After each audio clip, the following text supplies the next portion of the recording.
Well fucking played, Bandai. You sons of bitches.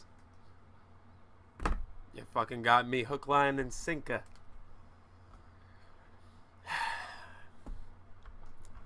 God, guys, Jesus Christ. Okay, so yesterday was crazy. You know, I'm thinking about it now.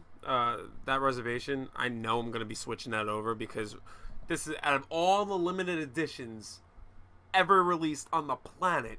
You know, a Dragon Ball one is gonna happen for this. I can already fucking visualize every last goddamn detail of that fucking Goku statue in the game. I can see it. Who the fuck can't? A manga too, probably a Dragon Ball. Hell, maybe a Wish. Ah, shit, man. Oh god. This is a great thing. I want to take this. I want to take the time to not, fangasm in this video and actually talk how great this is. In terms of like just the whole Treyarch, Dragon Ball Z, Dragon Ball combination in general. These two coming together like this. So after an endless turd, Namco has been shitting down our mouths in terms of video games. Not to shit on the entire Dragon Ball game franchise, because I'm not. There are some good games, there are some mediocre games, and most of them are complete shit, which is sad to say, but it's true. I mean, there's a lot of people that are saying that Namco Bandai just takes advantage of the fact that their fans will buy anything with the word Dragon Ball in it, which is true. It's a no-brainer. It's a no-brainer. Everybody knows for a fact that Dragon Ball, the word Dragon Ball, is money. I mean, like, they could shit in the case and instead of putting the disc in there, and you'll buy it anyway because we're hardcore DBZ fans. That's how we work. What I think it is the fact that people have been buying these games for years now and been playing these games for years, that once you do it for so long, you kind of notice a lot of similar flaws to the specific aspects of the games, and you go, did you fix this yet? You didn't fix this yet? What the fuck? What year is it now? Same fucking problems over and over, Dragon Ball? And it comes down to a point where you wonder, are they really just getting lazy when it comes to this, or is it that every game developer always makes this mistake? But I don't think it's because they're purposely making bad games. To me, I think it's three things, and they're all just a lack of understanding. One, a lack of understanding in terms of what the fans want for a game. Two, a lack of understanding for what they want their game to become. And three, just an overall misunderstanding of what a fighting game really is nowadays. That's their biggest flaw, I feel. The Dragon Ball franchise is a fighting anime. So all their games have been fighting games. What their biggest kryptonite is the fact that the Dragon Ball franchise, it's not with the times in terms of today's day in fighting games. As a matter of fact, it's never been. I mean, like, back then it was just the competitive aspect that people craved in terms of fighting games, and Dragon Ball didn't even have that. But now it's way more complicated. And this goes all the way back to the Budokai series. Like, don't get me wrong, those games are good, but no Dragon Ball Z game ever has participated in this kind of a level. And by that, what I'm talking about is today's day in fighting games. Today's amazing fighting game is the basics, the advanced tactics, and then the opportunity to go beyond in terms of learning that game and how it's played. Now, what I mean by that, by beyond, is when you master not only the basics, not only the advanced tactics, but when you also master your own style and how you play the game, how you use the tools the game gives you, and then you master the art of anticipation in terms of understanding your opponent. So with that being said, I would like to announce Dragon Ball FighterZ is with the times. And no, not because it's a fucking spitting image of Guilty Gear. Even though it is the case, it's got its own functions that make it its own game, and you can even see the features in it. I would believe it's a Dragon Ball game if I first saw it. I mean, I'm just saying. And they got a lot of stuff to it that makes it its own. They got dragon rushes. Yeah, fuck it. Let's talk about the game now. I'm sorry. Let's do this. So Goku deflected Frieza's blasts. You know, he was like, I think it's sort of like parrying, like advancing guarding in Marvel versus Capcom. Hold back, just deflect all the blasts. And when he was doing it, he was destroying the fucking stage area. I don't know if any of you noticed that shit, but the animation, the transitions, I'm fucking hyped already. Can only imagine the rest of the stages. Number 2, I'm not sure if Goku can just transform in the Super Saiyan 3.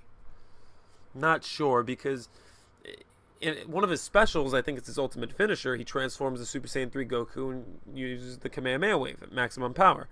So with that being said, it's not showing that it might be a transformation. Otherwise, he wouldn't transform into Super Saiyan 3 in the middle of the ultimate finisher.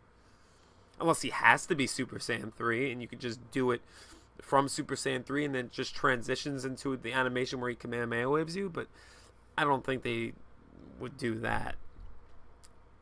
Bother showing him transforming in the first place then. And I also noticed that Goku's Super Saiyan is a single character just like that right off the bat. Now, what I'm wondering is Super Saiyan 2 or 1? That's number 1. And number 2, I'm wondering, so no regular Goku, regular Goku you can't play as, it's just regular Super Saiyan. Why not just regular Goku who transforms as one of his specials? I don't get it. I think it's just crunch time where they're just trying to choose the right finishers. One offensive, one power up. Every character is probably going to be different, but this is why Dragon Ball games make things so complicated, because you got fucking literally 19 fucking transformations of character. Completely different character with different abilities and attacks. And it's just so much shit to keep track of. So many slots to take up. And we don't know how many character slots we're going to be getting. So they have to choose their characters, you know, in a smart way. A very smart way, because you can't have fucking 9. Remember one of the... I forgot which Dragon Ball game. It was I think it was like Tenkaichi 3 or whatever. There was like fucking 150 characters. And about 9 slots were one character's transformation slate. Like, Frieza was literally 5-10 characters. You know, I was just like, this is really misleading. Even though they were different abilities, still kind of the same character, you know what I mean? So that's why they got to be very careful here. They got to choose their characters accordingly. We're definitely going to have a wasted slot with Hercule, which, look, I don't mind Hercule. It's just the fact that he is a joke character, and when we're taking into consideration slots, I rather have Zamasu instead of Hercule. If Zamasu's not in the fucking game, I would have rather Hercule not be in the game. You know what I mean? So it's just a matter of who could have been in Hercule's slot instead. Unless we had so many characters, that doesn't really matter. But they're going to put him in there. He's one of the most important characters in the series. Well, the Z series he was, anyways. Boo Saga. So anyways, let's get to the... What else did I notice? Oh yeah, they have a meter on the bottom right or left, depending on where your character is. And I'm not going to lie, this game is screaming at the highest volumes Marvel vs. Capcom right now. Pretty sure to all of us it is. I made this a video back, that it was going to be Marvel vs. Capcom when I heard the 3v3. I knew for a fact. I was thinking one of two things. Either King of Fighters, which was just one round with both characters, whichever character dies and the next character comes in, takes the spot, whatever. Or 2, Marvel vs. Capcom with assists and shit. And when you think of Dragon Ball Z and how over the top it is, you know there's going to be a shitload of characters everywhere on that stage. That being said, I felt Marvel vs. Capcom. But it turns out it's both. It's a piece of King of Fighters and Marvel vs. Capcom and a little bit of Guilty Gear. It's fucking great. It's Guilty Gear in terms of like when I seen the animations, transformations, conversions into grabs, like the Dragon Rush that we saw in the trailer. I got like the Guilty Gear vibe from it. When I see the assists, I think fucking Marvel vs. Capcom. When I see all this calamity and chaos and shit everywhere, I think Marvel vs. Capcom. And when I see a character die and another motherfucker comes in, attacks you, and then another round begins, I think King of Fighters. So this is all three of those games in one fucking nice Dragon Ball smoothie that I am going to drink when that game comes out.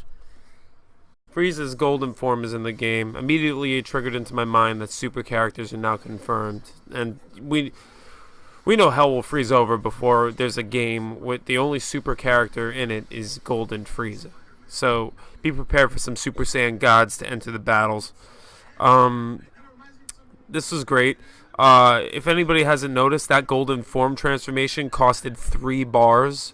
So I know Super Saiyan 3 Kamehameha Wave costed 3 bars as well. So with that being said, if that's the case, then Golden Frieza is very much Frieza's ultimate form and ultimate finisher as well.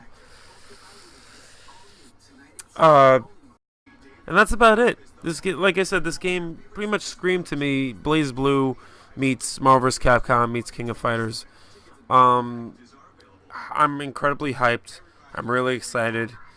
It's going down. That's basically all I have for today on this game. I just wanted to get out there that reserve the game, give this company your money and your soul, and we're finally getting it. We're finally getting a serious competitive Dragon Ball Z fighter.